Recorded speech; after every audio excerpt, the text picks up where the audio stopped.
2 अक्टूबर की सुबह थी। स्कूल में चारों तरफ साफ सफाई चल रही थी।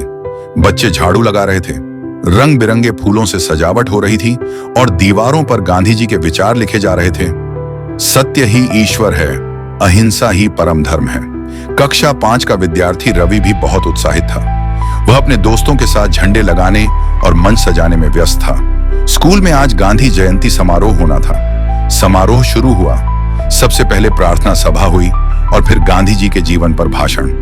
प्रधानाचार्य ने बच्चों से कहा, बच्चों, गांधी जी केवल हमारे राष्ट्रपिता ही नहीं थे, बल्कि वे ऐसे महापुरुष थे जिन्होंने हमें सत्य और अहिंसा का मार्ग दिखाया। उन्होंने हमें यह सिखाया कि बड़ी से बड़ी लड़ाई भी बिना हिंसा के जीती जा सकती है।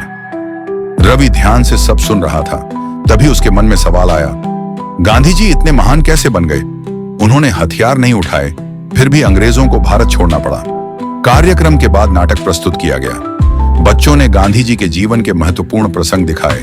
सत्य बोलने की शिक्षा, चंपारण और दांडी मार्च का संघर्ष, विदेशी वस्त्रों का बहिष्कार और खादी का प्रचार, अहिंसा का संदेश। नाटक देखकर रवि भावुक हो गया।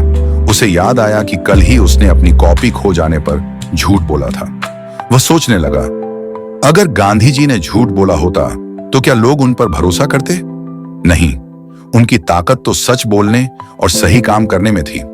समारोह के अंत में शिक्षक ने बच्चों से कहा, गांधी जयंती केवल छुट्टी का दिन नहीं है, यह हमें यह याद दिलाने का दिन है कि हम सबको सत्य, अहिंसा और ईमानदारी को अपने जीवन में अपनाना चाहिए। यही गांधी जी को सच्ची श्रद्धांजलि होगी। रवि के मन में यह बात गहराई से उतर गई। घर लौटते समय उसने मां से कहा, मां, आज से मैं सच बोलूंगा, चाहे छोटी गलती ही क्यों ना हो। मैं गांधी जी की तरह ईमानदार और साहसी बनना चाहता हूं। मां ने मुस्कुराकर कहा, बेटा, यही गांधी जी की असली सीख है। अगर हर बच्चा ऐसा संकल्प ले ले तो समाज और देश दोनों बेहतर बन जाएंगे। उस दिन रवि ने गांधी जयंती को सिर्फ एक पर्व नहीं, बल्कि जीवन का सबक मान लिया। गांधी जयंती हमें यह सिखाती है कि सत्य और अहिंसा केवल किताबों के शब्द नहीं, बल्कि जीवन जीने का वास्तविक मार्ग है। जब तक हम इन्हें अपनाते रहेंगे, तब तक गांधी जी का सपना जीवित रहेगा। Like and subscribe a channel for more updates.